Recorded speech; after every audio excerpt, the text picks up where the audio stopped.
Hello, Exeter, and today on the Spotlight we have Ralph Blumenthal. Out of college. So I joined up, and then after that I bent over.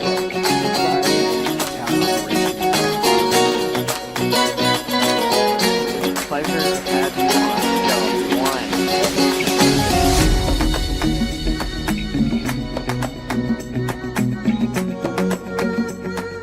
All right, Ralph, you are an author, you are a journalist, you are a teacher. Is there something I'm missing? Well, that kind of covers it. Thank you. I'm proud to be all those things. This is my 11th year, would have been 12th year at Exeter, teaching at the Academy, teaching journalism, putting out the paper. So I love teaching. I teach at the City University of New York. I work in the archives. But my whole career really has been at the New York Times, 45 years as a reporter. So journalist is probably the hat I wear most. All right. So how did you get started, first off? What led you down the path to journalism?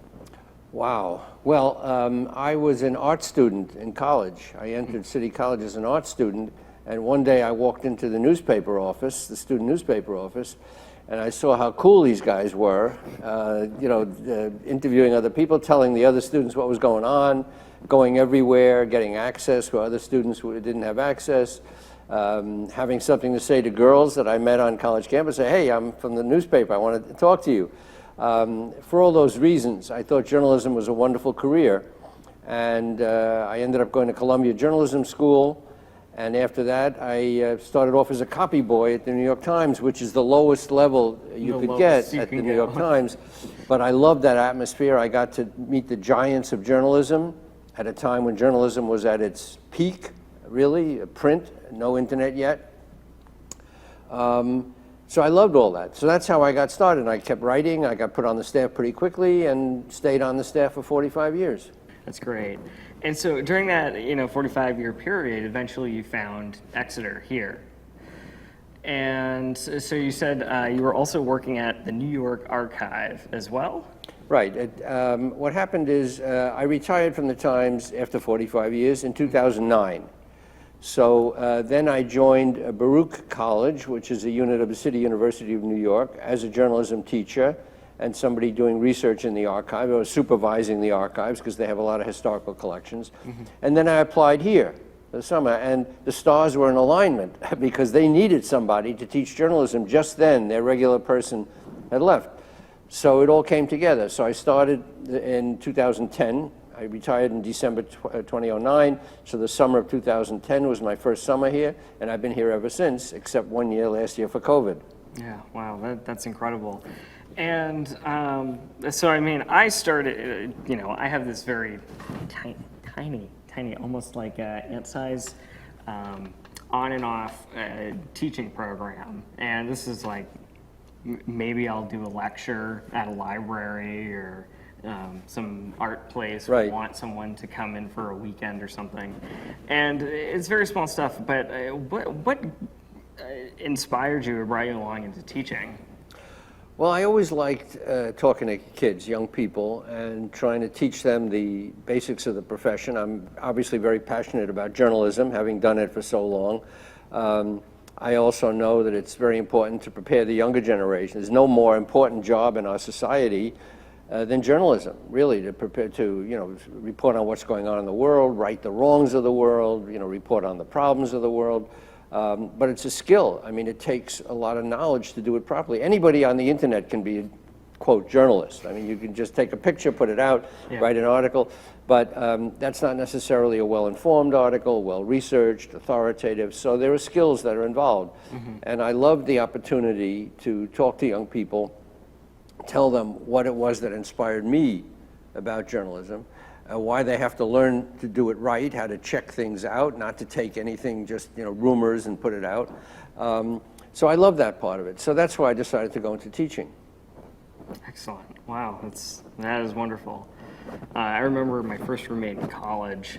We would jokingly say we were like this old married couple, and he was very hard facts, he had this almost old school rugged mentality with journalism, and I learned a lot about that through just him being there, and through us living together in this fucking closet of a dorm room for a year. So just kind of quickly walk me through just a little bit of what a day-to-day life of a journalist would be. Okay, well, when I was at the New York Times, I did all kinds of different things. I did investigative reporting, but when I started out, I was a general assignment reporter, which meant I came into the office. The New York Times had a huge newsroom, hundreds of reporters. I sat there waiting for something to happen, waiting for an editor to grab me and say, there's a fire downtown, there's this and that. And eventually I developed a specialty, which was reporting on law enforcement and corruption and politicians. And so I would spend weeks or months or sometimes a year chasing a story, putting the pieces together, sometimes working with other people, sometimes myself, and then breaking a story that was of particular importance, that a corrupt politician. I worked on the first bombing of the World Trade Center before 9/11. There was a bombing in the basement. The same people, it turned out, the same terrorist organization, but nobody knew it yet because they didn't do enough research to know that the same group was going to come back in, 7 or 8 years later and bring down the towers. So I spent a lot of time on that, and that story won the New York Times, the group I was with, the Pulitzer Prize for breaking news, because we reported on all the group behind the bombing and how the FBI got onto them. A great story. So that's what I did. I started off just being, running to fires for the New York Times, but eventually I was able to develop a specialty, and then I could go off and spend weeks and months investigating things with the permission of the editors, of course. You always, do it working with editors. And that was my real love, breaking stories that other people didn't have, that really brought something important to light, changed history, that kind of thing. Wow, that's definitely a story right there. So what, out of 45 years of doing journalism, what would you say is, like, if you could pick out, if you had a favorite or one of your favorite stories that you wrote about, or something that you followed along? There's a lot of stories there.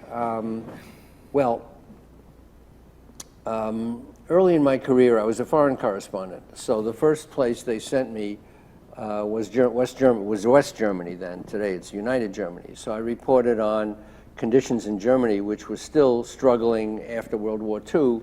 I'm not saying I'm that old that I was there World War II, but in the late 1960s, so it was 25 years, let's say. And it was in the 80s when the wall fell. And it was before the wall fell, so the country was still divided, and there was a lot of friction with the Soviet bloc, and so that was an exciting story. So after that, the Times sent me to Vietnam because the war was still going on. It was actually reaching a peak in 1969. It was after the Tet Offensive, which was the big communist uprising that tried to topple the government. I got there a little after that, but the country was in shambles and fighting was going on everywhere. So that was a very exciting assignment for a young reporter. And journalism is a profession where they give the best assignments to the young people before they know an awful lot, because they have to be mobile, they have to be young, they have to, better not to have a family to carry around with you everywhere you go. Yeah. So it's basically young single people go into foreign correspondence work. So that was exciting. And more recently, what really excited me was a chance to report on UFOs. And Exeter is a great place for that. Of course, we have Betty and Barney Hill. Betty and Barney Hill. Exeter. What happened was I was working with a colleague who got a tip in 2017 that there was a secret unit inside the Pentagon investigating UFOs, which nobody knew about because the government was supposedly out of the UFO business with Project Blue Book in 1970. They said, there's nothing to see here, there's no such things as UFOs. Of course there are. And so we worked on a story, we took it to the New York Times, that there was a secret unit of inside the Pentagon investigating UFOs. It was a big story in the Times. And it really changed the paradigm in many ways because it made it okay to write about UFOs. It was no longer a fringe thing. Mm-hmm. And so we reported how the Pentagon had videos. We released 3 videos eventually of encounters with UFOs. Now, nobody is saying they know what these things are because unidentified is truly the right word. They're mm-hmm. unidentified.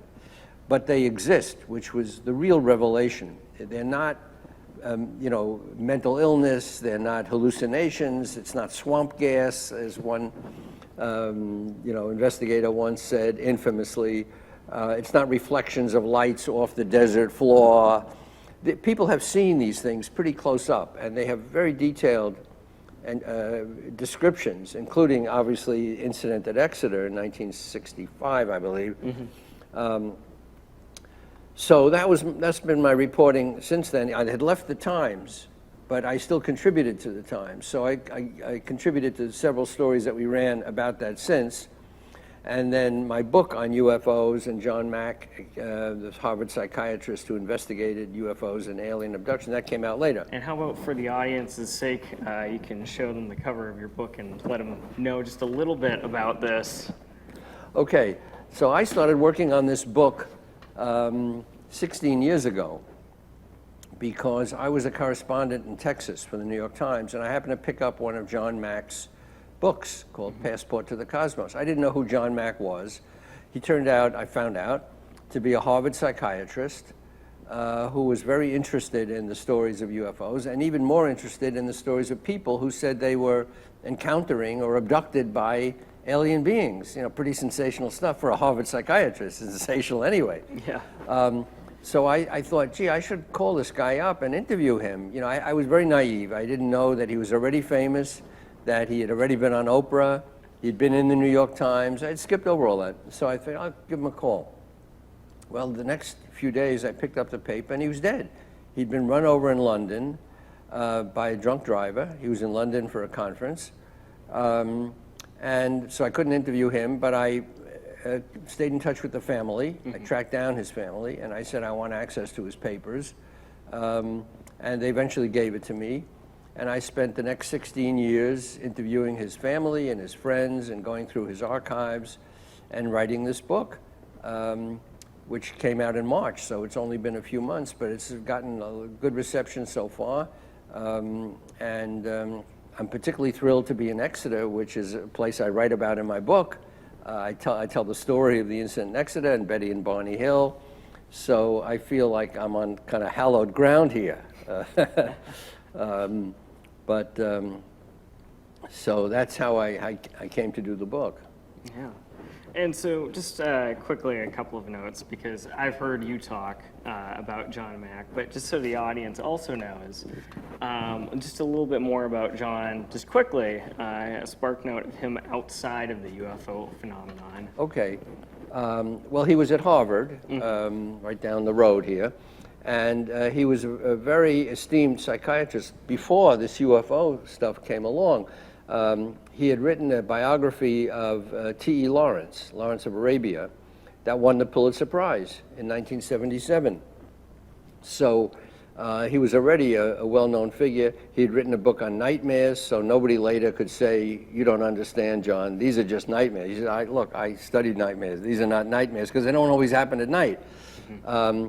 He had written a book on childhood development, so he was a very well-established psychiatrist. He came from a fairly well-to-do family, a German Jewish family, but he was not religious, he was not particularly spiritual.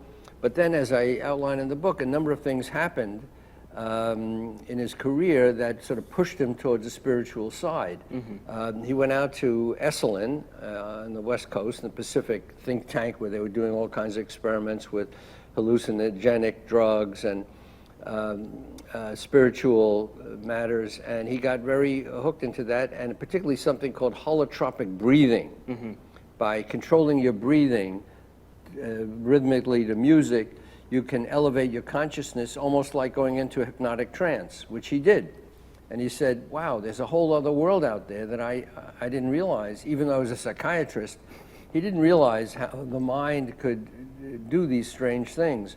And then he heard about these stories of people who believed they'd been abducted, and he thought it was pretty silly at first. But then he met people, he met his own group of people who said they'd been abducted. They were perfectly normal in every other way. They weren't crazy. He's a psychiatrist, so he knew. He'd be the one to know. He'd be the one to know. You know, even though you are not directly living here in town, is there, you know, aside from just the job alone, are there things here in this community that have continued to have drawn you back? Yeah, I love Exeter. I mean, I come back every year. I look forward to coming back every year. I love the little downtown. I love the stores here. I love the restaurant. The restaurants change all the time. Just when you pick a good one, it changes and a new one starts up. But there's a great feeling here. It's a real New England town, and it's so beautiful, the countryside here, and so many attractions, you know, the beach not far away. I love to go to Rye, which is so beautiful. And just the way the town runs on a circle here between Phillips Exeter, you know, Academy and the downtown. You can just make a nice big loop, and you go from the town to the campus. Campus is so beautiful. It's just a wonderful place to come to every year, and I have a really good feeling about it. It's just a charming, charming place, good people, and it's been a good home to me, you know, for 11 years every summer. I just enjoy it so much, and you know, the shops are so interesting, and it's a great place. Yeah. All right, Exeter, you heard it. If you're interested in having your place in the spotlight, feel free to contact us at extvg@exeternh.gov. Thank you, and have a great day.